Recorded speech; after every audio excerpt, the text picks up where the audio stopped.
Sasa Kiti, nilikuwa nataka mnipatanishe na jirani yangu. Ujirani yangu tulipitana kitoko tu, hata sielewi kulikuwa kunaendaje. Lakini kusema ukweli Kiti, wacha tu nikuulize swali. Boss, wacha niwaulize swali. Imagine jirani kutoka Monday to Friday anapika omena.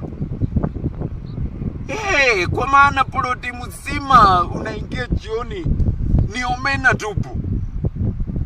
Yaani unaingia hivi kwa gate, kama juzi niliingia hivi kwa gate nikadhani niko Lake Victoria.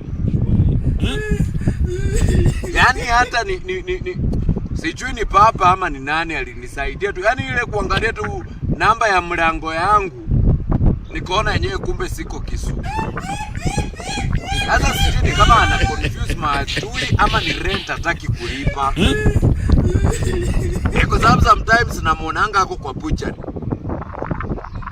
Kitoko mimi najua jamaa leo ameomoka ameenda kupika nyama.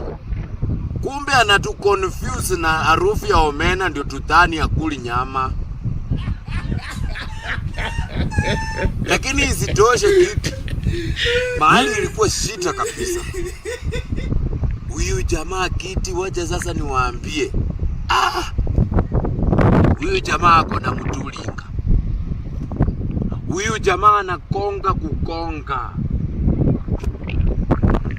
Imagine in one day anabadilisha wasichana kama manguo bwana.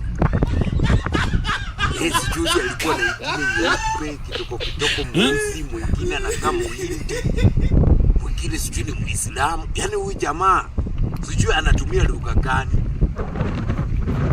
Mimi nakwambia Kiti, shida yake ni kupikana tu watu. Yaani anakonga kukonga. Hapo naye mkono nimeiba. Mimi nakwambia hata kitanda yake sasa hii Kiti, mimi niko sure ile sauti hiyo kitanda inatoanga. Wacha tepe. Alafu sasa sijana alileta sijui mwingine hapo hivyo, alikuwa ka brown hivi. Kitu rangi ya tao, rangi ya elfu. Alikaleta kwa ploti. Mimi kupita hapo mimi naona ni kama ananismailia. Nikajua huyu ni kama anitaki. Sasa mimi nilijifanya nimeenda kwa duka kurudi. Si nikamrushia ponge la salamu. Nikamuuliza anaitwa nani, akasema anaitwa Masi. Nikasema ni sawa. Lord have mercy. Mwenyewe nikachikasa. Sasa unajua mahali nililemea huyu jirani yangu ni juu anapika omena weekly. Yaani kila siku kwa siku. Sasa ilibidi nimetanganya huyu time nikamwambia niache kama tupike pilau na hiyo. Nilikuwa nimeomoka kidogo.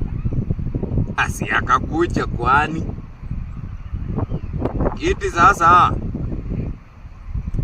Hapo ndio jirani yangu Protas alitupata retani.